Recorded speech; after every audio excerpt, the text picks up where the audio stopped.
Today we will be promoting the importance of healthy nutrition and weight status. Nutrition and weight status is defined by Healthy People 2020 as eating a healthful diet and maintaining a healthy body weight, and by doing both of these things, it can lead to an even healthier version of yourself. As we all know, obesity has become an increasing problem in America among different types and ages of people. A lot of this is because of improper nutrition leading to a high weight status. In adults, we see obesity being most prevalent in middle-aged people, as well as non-Hispanic, Black, or Mexican American women. In children and adolescents, obesity is most prevalent in older-aged and Mexican American children, along with non-Hispanic Black girls. Because of the prevalence of obesity, it is necessary that people be mindful of their nutrition to reach an ideal weight status. Because of this, we have created 2 learning outcomes that we feel are the most important takeaways from this lesson. The first is understanding the importance of having a balanced diet in order to maintain a healthy body weight. And the second is having the knowledge of how to make your own healthy plan for your diet and weight. 2020 states that their goal regarding nutrition and weight status is to promote health and reduce chronic disease risk through the consumption of healthful diets and achievement and maintenance of healthy body weights. They also state that diet and body weight are related to health status. This means that the things you eat and how much you weigh can directly affect different systems and functions in your body. Eating a well-balanced meal and maintaining a healthy weight isn't just important in your adulthood, though. Good nutrition is important to the growth and development of children as well. Improper nutrition can have detrimental effects to a child's health. According to A Place at the Table, a documentary about food insecurity in America, improper nutrition or nutritional deprivation in the first 3 years of life can lead to lifelong consequences for a child. Such consequences include affecting cognitive ability and other parts of the brain, stature, and weight. A healthful diet also helps Americans reduce the risk of many health conditions, including obesity, malnutrition, heart disease, and type 2 diabetes. A well-balanced meal makes you less likely to develop disease risk factors like high blood pressure and dyslipidemia if you're not at a healthy weight, as well as less likely to develop chronic diseases and experience complications during pregnancy or die at an earlier age than if you were at a healthy weight. One of the most important aspects of healthy living is keeping a well-balanced and nutritional diet. You can do this by making sure that there is a variety of food from different food groups on your plate. Make sure you aren't consuming empty calories such as chips, candies, and sodas, but instead foods that will benefit your body. Some examples are whole grains, natural sugars from fruits and vegetables, lean meats, and low-fat dairy products. It will also help to cut down the consumption of saturated and trans fats, as well as excessive sugar and salt. Although eating a well-balanced meal with high nutritional value is important every day, this doesn't mean you need to give up your favorite foods. According to the CDC, healthy eating is all about balance. Even if your favorite food is super high in fat or cholesterol, it doesn't mean your weight status will drastically change if you consume it in moderation, in smaller amounts, or less often. If you just can't give up your favorite foods, make sure that you combine it with more physical activity, as well as making sure that you're still providing your body with more nutritious foods. Along with healthy diet comes weight management. Weight is regulated by the ratio of calories eaten and burned every day. If one wants to improve their weight, they can do this by changing their diet and physical activity. We've already talked about ways to manage your diet to improve your nutrition and weight, but the importance of exercise can't be stressed enough. CDC recommends that adults aged 18 to 64 years old need at least 2.5 hours of moderate intensity aerobic activity, such as a brisk walking pace, every week, as well as muscle strengthening exercises at least 2 times per week. Even though this sounds like a lot of time, 2.5 hours per week is equivalent to watching Forrest Gump 1 time, and you get to spread these exercises out over the entire week. If one balances their exercise with their nutrition, they can achieve a healthy weight status as well as a healthy lifestyle. Now that we've talked about all these factors, we will be showing you an example of a nurse-patient interaction on how to help a patient who has questions regarding their nutrition and weight status.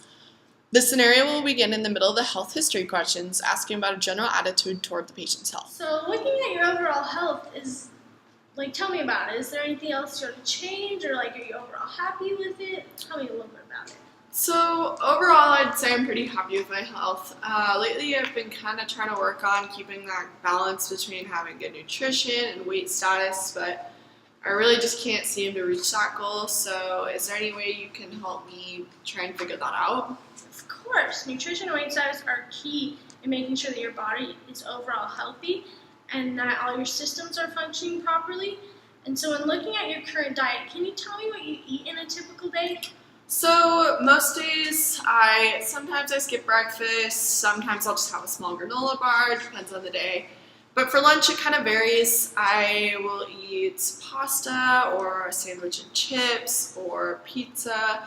It just, whatever I'm kind of feeling that day. And I almost always have about 2 cookies with lunch, even though I know I'm not supposed to.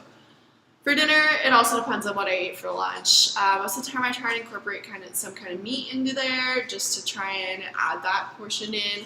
But again, sometimes I'll have a pasta but I also don't ever drink sodas or anything like that to try and keep that nutritional status. So overall, it sounds like you're doing a pretty good job, especially like getting a variety of food. Like dinner, you always try to incorporate some meat options, so that's really good. A few suggestions I would give you to tweak it a little bit, maybe for breakfast, like adding a fruit element. So if you ever have cereal, like cutting up some fruit to put on top of your cereal, or having like a banana, or putting some fruit in your yogurt or something like that. For lunch, sounds pretty good. Just, you don't have to stop eating cookies or chips, but maybe just eat less.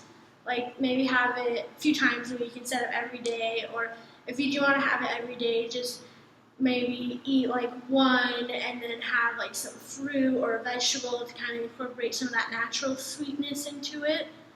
Okay, that sounds good. I think it's manageable. So how would you generally describe your exercise habits?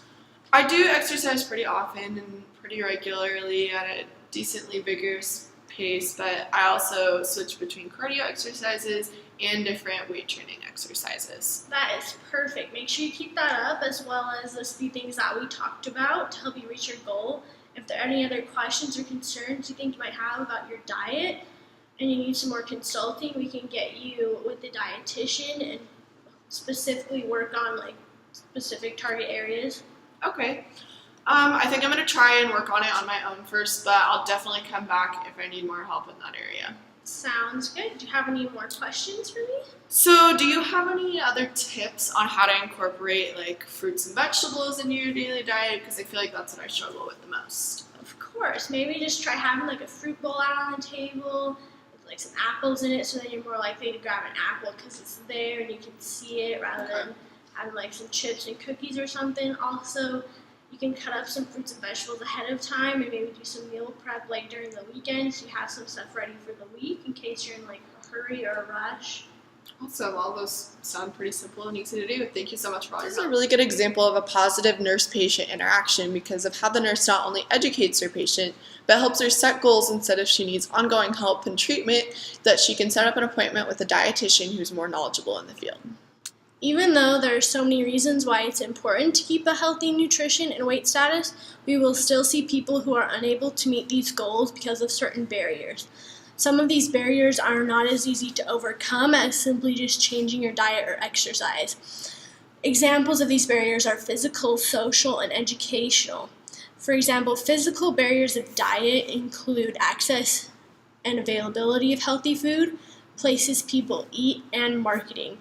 Healthy food can be expensive and hard to purchase for low-income families, thus leading them to buy cheaper and less healthy food options. We need to be smart consumers and be aware of what we are purchasing, even though healthier foods such as like organic foods can be more expensive for those that are on a limited budget, or just healthy foods in general. Social barriers include knowledge, attitudes, social support, societal, and cultural norms. Many people do not have the proper education to understand the importance of nutrition and weight status. As nurses, it is our job to educate patients as much as possible in order to help them live healthier lives. If a patient's culture excludes certain foods, it is important to make sure that they are aware of food substitutes that can give them the needed nutritional value. Presentation, we hope you understand the high importance of having good nutrition and healthy weight status. We've given you the importance of eating well and maintaining a healthy body weight because of how it affects so many other body systems and can cause detrimental effects if it's not taken seriously. We've also discussed how one can help themselves have a better diet, maintain a healthy body weight, and exercise properly. After giving you a role play type of situation you might encounter as a nurse, we've discussed some barriers and solutions to maintaining healthy weight and having good nutrition. After learning all this information, we hope we've helped you understand the learning outcomes and how to better care for your future patients.